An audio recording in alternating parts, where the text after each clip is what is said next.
The Obama disaster, jobs. When President Bush left office, the participation of the country in the labor force was 65.7%. Now it's under 64%. So there are 1%, more than 1%, almost 2% of Americans who were working under Bush have just given up participating in the labor force, aren't working in the labor force. They're not even looking for jobs. And so when you look at the unemployment rate, they're not even counting people who've stopped looking because they're so disgusted.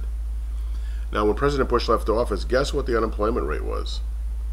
Unemployment rate was 6.5%, which was too high, but it was 6.5%. What is it under Obama? It's never been below 8%. It's over 8.3% right now when I'm dictating this. He promised when he spent the $1 trillion boondoggle, which is a total waste, that it would get the unemployment rate below 8%, and it hasn't been. And that's not even the real rate. Gallop says it's 9.1%. And when you factor in the people who've just been so disgusted with the poor Obama economy that they've stopped looking, it's about 17% of the labor force is not employed. They're just disgusted. And then, of course, you give people years and years and years of unemployment, which gives them a disincentive to look for work. And what is the main reason that there's such a high unemployment rate? Well, there aren't jobs. Why are there not jobs? Because Obama keeps threatening greater taxes on the small businesses, which would make them not want to hire. He's pushing for up premiums on medical care costs because of this Obamacare thing, which is making employers reluctant to hire.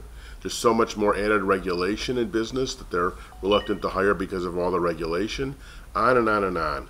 What you have is this dismal employment situation, and the Democrats keep saying, well, there's month after month of private sector growth. Yeah, but it's anemic. A couple 100,000 new jobs a month doesn't even touch the amount of population expansion in the United States and make a dent in the unemployment rate. And then people stop looking for jobs, so even though the rate doesn't go on officially by the government, which manipulates the job numbers, above 9 or 10 or 11%, you have less and less jobs available, and so there are people who are filling them. The rate looks like it's lower than it really is.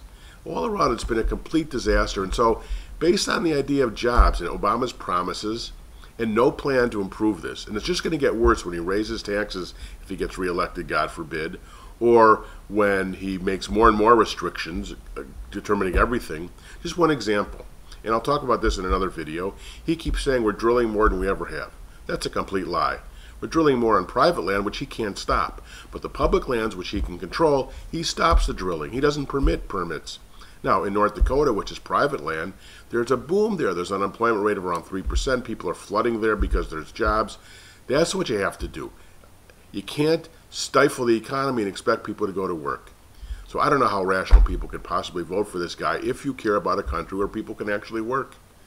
The unemployment rate is high, very high. It's higher than it's been since the Great Depression.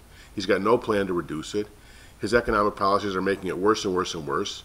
This guy is an economic disaster and has to be denied a second term if we're going to save America.